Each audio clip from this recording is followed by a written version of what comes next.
Welcome into Vivint Smart Home Arena as we get ready for Game 2. Maccabi Haifa is the opponent tonight, and that's kind of funny because just a moment ago there was like a whole thing about, oh my gosh, how do you pronounce it? How do you say it? And this whole thing. So it's Maccabi Haifa is how you say it. They are, from what I'm hearing, maybe even a little lesser than the Sydney Kings for the matchup tonight. But the Jazz will not be at full strength. They will have no Rodney Hood tonight, no Joe Johnson tonight, though Joe was out warming up right now. He's just getting a rest day, so it'll be increased minutes for some other guys. We'll talk about that in a second. Donovan Mitchell is expected to not play, as is Howell Neto. So those four are out. We haven't heard who's starting yet in place of Rodney Hood, but it will mean increased minutes for Alec Burks. And Alec was really, really good the other night. Some of the best basketball I've seen him play in quite some time, maybe since Paul Pierce's cheap shot, but maybe actually even beyond that. He moved the basketball. He passed very well. He played in the team system. Quinn Snyder said in the coaches show tonight he wants to see him defend and finish. The finishing thing, something that he lost in that injury, and he would really like to see that straighten out a little bit. Also, without Joe Johnson, it means increased time for Jonas Jerebko. One thing that's interesting about Jerebko, talking to people around the league, they've talked about how Jerebko plays so hard that he is often fatigued quickly, and that may be even more so at the altitude than usually. So we'll keep an eye on that. Let's take a quick scan around the arena. Nothing unusual tonight for these guys over here. This is a pretty cool night. They're known as the Greens. That's Maccabi Haifa, and their nickname is the Greens. We'll be using that a lot on the broadcast. Promise you, calling them the Greens. That seems a lot easier than some other things. They have some players, one who went to Georgetown, one who went to North Carolina. My personal favorite is the guy who won the Division III national championship at Amherst, because I was a Division III athlete. Well, okay, let me rephrase that. They don't cut people, and I played baseball, and I'm not sure the word athlete is the right word, because my ERA was the California zip code, and after 2 years, I thought it might be good to go into broadcasting instead of continuing with a California zip code for my ERA as a pitcher. Enough about me. So for them, some of these guys, pretty cool experience. The backstory here is that the individual over here purchased the team. He's a American Miami businessman, and they purchased the team a while back. It really changed who they are. From that point on, they've been in the finals of the Israel Premier League and some other times like that. So he's risen their exposure a great deal.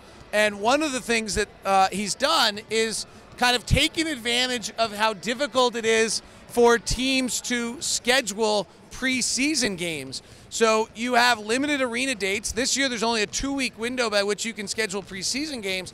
And so they found 3 teams around the NBA who they were able to schedule games with, and it's not easy to schedule games. So they've taken advantage of that. This is their 14th game against an NBA opponent. They have not won one yet. We hope that has not happened tonight, even with the Jazz being limited. And we'll see how that plays out for them. But this is their way of kind of increasing their exposure, getting some better players maybe. They have 2 guys that you might have heard of before. One, if you're just an average NBA fan, you can grab it. I'm not on. You're good.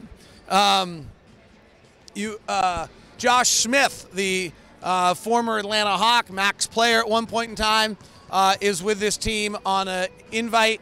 And then Samardo Samuels played a few years in Cleveland as a backup. And if you know who he is, you're really a huge NBA fan. But then again, you're watching this, so you probably are. And so he's on the team as well. Otherwise, the only other thing that would be interesting about what's going on with the Israeli basketball is that their U20 team went to the European finals this last year, and a huge surprise, upset a bunch of people and finished 2nd in the country. Their U25 team, their coach was the assistant for, finished 6th in the world. So Israeli basketball is on a huge rise right now, and the young kids are very much into it. The coach told us he feels it's on par with soccer now in Israel, particularly in the younger generations. And a lot of these players that are playing for this Israeli team are from that under-20 team. So there's a lot of 18 and 19-year-olds on this young team.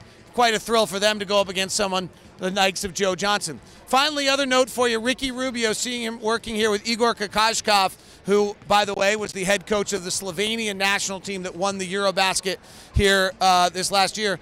and they're working on a bunch of different aspects of his game. And one thing you'll see them working on is this one-footed shooting, and it's trying to create some biomechanics that Ricky was telling me today that is very much to Steve Nash. Igor worked with Nash in Phoenix. He's also did some of these things with George Hill last year, George having his career best shooting year. And you'll see a lot of what they're trying to do is create more of a, by making him shoot off 1 foot and balanced, it makes him change a little bit of his biomechanics in his shot. And that's something that the Jazz are really working with Ricky on. Igor's doing a lot of it, and you'll see Ricky working on that as well. And they work for those one-footed things we're watching. We'll see this continually on our pregame show. We're out here on the floor. This is clearly when the two veterans, Ricky and Joe, will warm up. So we'll see them about every night at this, and you can see some of this work. It's because of the Wi-Fi. All right, we're back with you, I think. Look at Ron, say hi to everybody. There's Ron. He's with Craig tonight, even though he doesn't get to join us. He's left us. So our Instagrams for you.